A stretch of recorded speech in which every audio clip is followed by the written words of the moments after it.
اعوذ باللہ من الشیطان الرجیم بسم اللہ الرحمن الرحیم یا صاحب الجمال و یا سید البشر من وجهك المنیر لقد نفر القمر لا يمكن الثناء كما كان حقه بعد خدا بزرگ توئی قصہ مختصر جزا اللہ عنا سیدنا و مولانا محمد صلی اللہ علیہ وآلہ وسلم ما هو اہلہ یا ربی لک الحمد کما ینبغی لجلال وجهك وعظیم سلطانک رب اشرح لي صدري ويسر لي أمري واحلل عقدة من لساني يفقهوا قولي رب زدني علما رب زدني علما رب زدني علما۔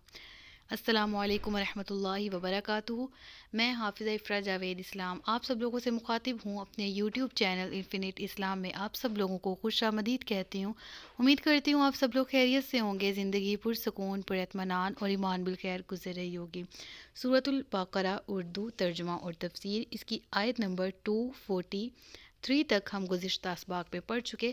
آج کے سبق میں ہم سورۃ البقرہ کی آیت نمبر 244 سے باقاعدہ آغاز کریں گے، جس میں رب العالمین ارشاد فرما رہا ہے، اور اللہ کی راہ میں لڑو اور جان لو کہ اللہ سننے والا جاننے والا ہے۔ اس آیت کی باقاعدہ تفسیر کرنے سے پہلے اگر ہم پچھلی آیت سے جو درس ہدایت حاصل کیا تھا اس پر غور کریں تو ہمیں معلوم ہوگا کہ موت سے ڈر کے انسان کہیں بھی نہیں بھاگ سکتا۔ جو لوگ جہاد کا انکار کرتے ہیں، اللہ کی راہ میں لڑنے سے اپنے آپ کو اس لیے روکتے ہیں کہ سامنے موت نظر آ رہی ہے، موت سے ڈرتے ہیں، موت سے ڈر کے بھاگتے ہیں اور اسی لیے جہاد کا انکار کرتے ہیں۔ اللہ اس آیت میں فرما رہا ہے، مسلمانوں تمہیں معلوم ہونا چاہیے کہ زندگی سے فرار کوئی نہیں حاصل کر سکتا اور موت بھی برحق ہے۔ جس طرح زندگی میں جتنی سانسیں لکھی ہیں اتنی لوگ ہیں تم، اور جتنی سانسیں تمہاری لکھی ہیں نہ تم اس سے ایک سانس زیادہ لے سکتے ہو نہ ایک کم، اور اسی طرح موت بھی برحق ہے جو کہ آنی ہی ہے۔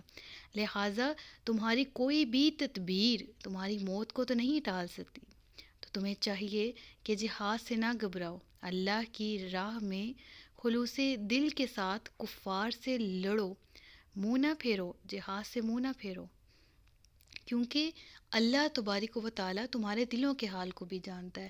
وہ سمیع ہے، وہ علیم ہے، وہ سننے والا، وہ جاننے والا ہے۔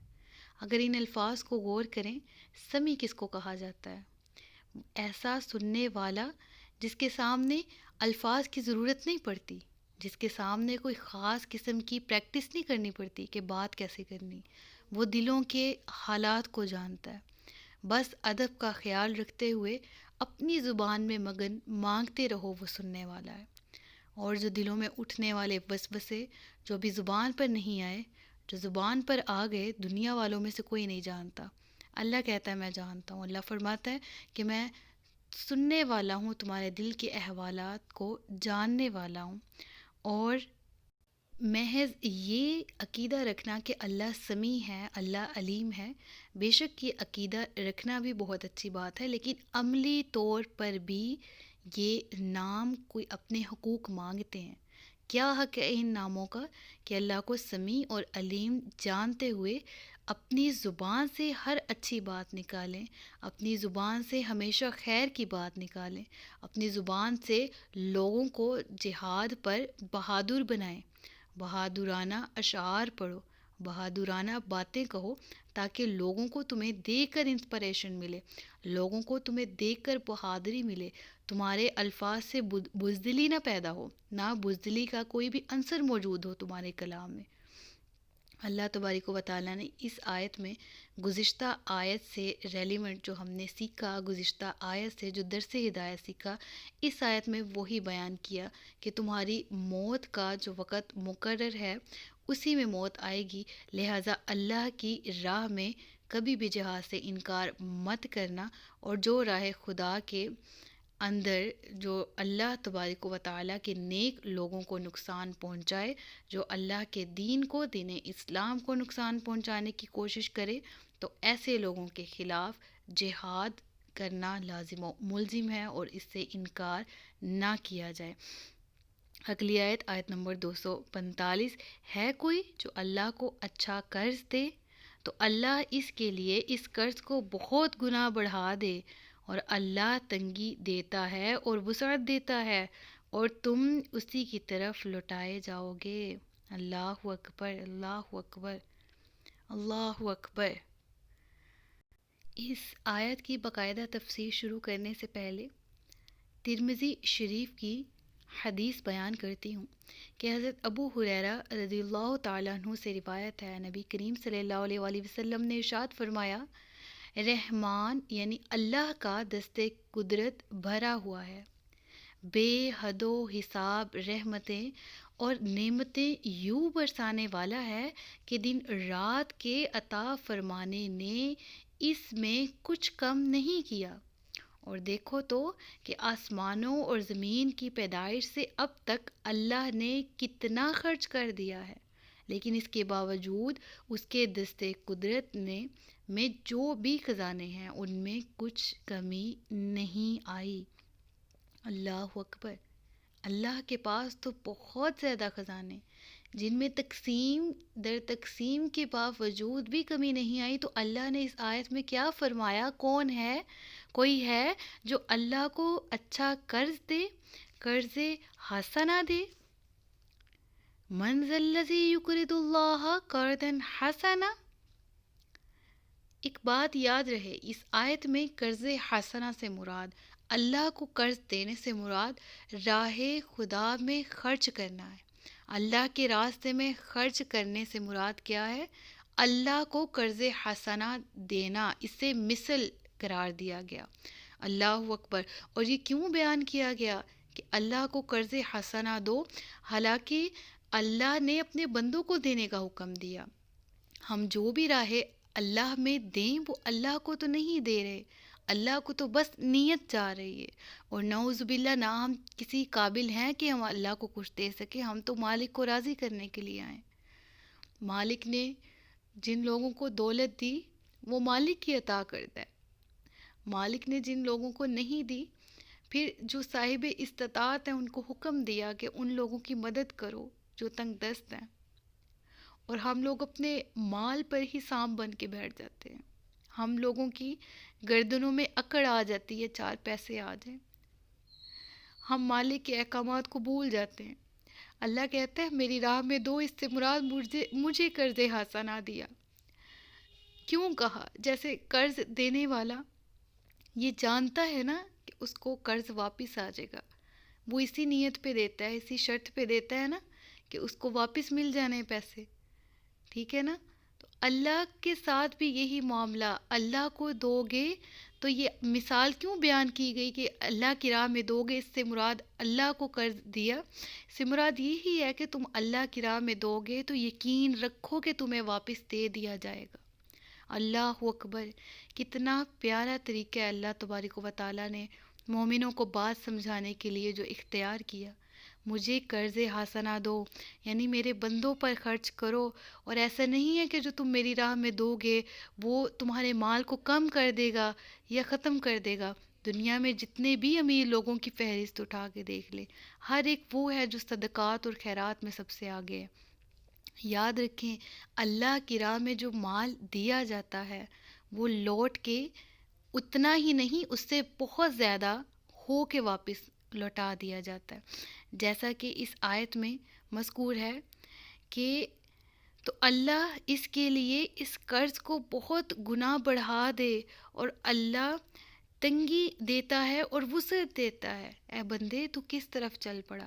تو سمجھتا ہے کہ یہ کمالات تیرے اپنے ہیں۔ آج اگر دولت تیرے پاس ہے تو یہ تیری ذاتی دولت ہے۔ آج اگر تجھے چار لوگوں میں عزت ملی ہے تو یہ کیا تیری اپنی وجہ سے ہے؟ نہیں، یہ اللہ کی عطا کردہ ہے۔ اللہ کہتا ہے میری راہ میں دو، میں اس کو بڑھا دوں گا۔ اے مولا پاک کتنا بڑھا دے گا؟ اللہ کہتا ہے میں اپنی مرضی پر جتنی نیت تیری خالص ہوگی اتنا ہی عطا کر دوں گا۔ 700 گنا تک بھی دے سکتا ہوں، میں لاکھوں گنا تک بھی دے سکتا ہوں، میں ان گنت نیکیاں بھی لکھ سکتا ہوں، میں بہت زیادہ بڑھا کے دے سکتا ہوں جو تو نہیں امیجن کر سکتا، جو تو نہیں سوچ سکتا۔ تو اے بندے تو کہاں چل پڑا؟ تو سمجھتا ہے یہ سب کچھ اپنا ہے۔ اللہ جسے چاہتا ہے روزی تنگ دیتا ہے، جس کو چاہتا ہے زیادہ دیتا ہے تاکہ آزمائش ہو سکے۔ کائنات چل ہی اس وجہ سے رہی ہے، اور اگر تمام لوگوں کو یکساں رزق دے دیا جائے تو آپ خود حساب لگائیں کہ کیا کائنات چل پائے گی؟ جب ہمارے کپڑے سینے والا کوئی نہیں ہوگا، کیونکہ ہر ایک کے پاس پیسے ہیں، درزی پیسوں کے لیے کپڑے سیتا ہے ہمارے، کوئی جوتے سلائی کر رہا ہے، ہمارے پاؤں میں پہننے کے لیے جوتا نہیں ہوگا، کس وجہ سے نہیں ہوگا؟ کہ کس سے بنوائیں، کس سے اپنا جوتا سلوائیں؟ ایسا شخص جو کہ مال اور دولت میں تمہارے برابر ہی، اسے کیا ضرورت ہے جوتے بنانے کی؟ سمجھ میں آ رہی ہے مثال؟ یعنی کائنات میں ہم کسی کی ضرورت کے تحت اس کا کام کر رہے ہیں اور روزی کما رہے ہیں، اور کوئی ضرورت کے تحت ہمارے کام کر رہا ہے اور روزی کما رہا ہے۔ کائنات اسی طرح چل رہی ہے، خالی ہاتھ بچہ پیدا ہوتا ہے تو خالی ہاتھ ہوتا ہے، جب جاتے ہیں تب بھی خالی ہاتھ، اور الغرض اگر مثال کے طور پر اس کی ساری دولت بھی اس کے ساتھ دفنا دی جائے، اس کا سارا بینک بیلنس، اس کا سارا کریڈٹ، سارا کچھ اس کے ساتھ دفنا بھی دیا جائے، مثال دے رہی ہوں، تو کیا وہ اس کے کام آ جائے گا؟ اول تو ساتھ کوئی لے کے ہی نہیں جاتا، کوئی لے بھی جائے تو کام آئے گا؟ نہیں۔ کام کیا آئے گا؟ پروردگارہ، پروردگار کہتا ہے کام تمہارا اخلاص آئے گا، تمہارے نیک اعمال آئیں گے، اور اللہ ہی تو ہے نا جس نے اس کو بھی دیا، وہ تمہیں بھی دینے والا ہے۔ جس کو تم سے زیادہ دیا اس سے حسد نہ کرو، اللہ کی تقسیم سے ناخوش نہ ہو، ہمیشہ راضی رہو، مالک اس کو دیا ہے، دل میں خواہش رکھو مجھے بھی دے دینا، اور جتنا ملا ہے اس پہ شکر کرو، اللہ اتنا تو کیا اس سے زیادہ عطا کر دے گا۔ جس کو کم دیا ہے مالک نے رزق، اس کو اپنے آپ سے حقیر کیوں سمجھتے ہو؟ تمہارے پاس اپنا کیا ہے؟ تمہارے پاس اپنا ذاتی کیا ہے؟ سانس تک بھی ذاتی نہیں، اور بنے بیٹھے ہو دوسروں کو حقیر سمجھنے والے، دوسروں کو کمتر سمجھنے والے۔ یاد رکھو کہ ہر شخص کو رزق دینے والی ذات اللہ کی ہے، اور تمام نے جس طرح اس دنیا میں خالی ہاتھ آئے اور تم اس کی طرف ہی دوبارہ لوٹائے جاؤ گے، یعنی ایسے ہی واپس جاؤ گے، اور ساتھ کیا لے کے جاؤ گے؟ اپنے اعمال کو۔ تو اپنے اعمال پر غور و فکر کرو، اللہ کی راہ میں مال خرچ کرو، اس یقین کے ساتھ کہ مالک راضی ہو جائے، اور اسی یقین کے ساتھ کہ مالک نیکی کو ضائع کرنے والا نہیں ہے۔ اگر اس کی راہ میں دیا جائے گا تو بہت زیادہ گناہ کر کے واپس دگنا کر کے لوٹا دیا جائے گا۔ اور ہماری بدقسمتی ہی یہی ہے کہ جب مانگنے کی بات آتی ہے تو مالک سے کہتے ہیں جو مانگ لیا ہے وہ بھی دے دے، جو نہیں مانگ سکے وہ بھی دے دے، اور جب مالک کی راہ میں دینے کی باری آتی ہے تو جیب سے سکے تلاش کرتے ہیں، جیب سے 10-20 کا نوٹ تلاش کرتے ہیں، نہ ملے تو اگلے کو چھٹی کرا دیتے، نہیں ہیں پیسے نہیں ہیں۔ کیوں؟ کیونکہ 500 نہ کھلا کروانا پڑے، کیونکہ 100 نہ اپنا اس کو دینا پڑے، اس لیے غور کیجئے۔ ہم سب کو اپنے اعمال کو پرکھنے کی ضرورت ہے، دیکھنے کی ضرورت ہے کہ آج ہم اپنے اعمال کو لے کر کہاں کھڑے ہیں، ہمارے ایمان کا لیول کیا ہے۔ اللہ تعالیٰ ہم سب کو ایمان بالخیر ہی زندگی اور ایمان بالخیر ہی موت عطا فرمائے۔ اللہ تعالیٰ سے دعا ہے کہ میرے پڑھانے میں ہونے والی غلطی یا کوتاہی کو معاف فرمائے۔ صدق اللہ العلی العظیم و صدق رسولہ النبی الکریم ونحن علی ذلک من الشاہدین والشاکرین وما علینا الا البلاغ المبین۔ سچ فرمایا اللہ نے جو عظمت والا ہے۔ اللہ تعالیٰ ہم سب کو علم نافع عطا کرے۔ مجھے دعاؤں میں یاد رکھیے گا، اپنا خیال رکھیے گا، اپنے سے زیادہ دوسروں کا۔ تاجدار ختم نبوت زندہ باد، پاکستان ہمیشہ زندہ باد۔ السلام علیکم ورحمۃ اللہ وبرکاتہ۔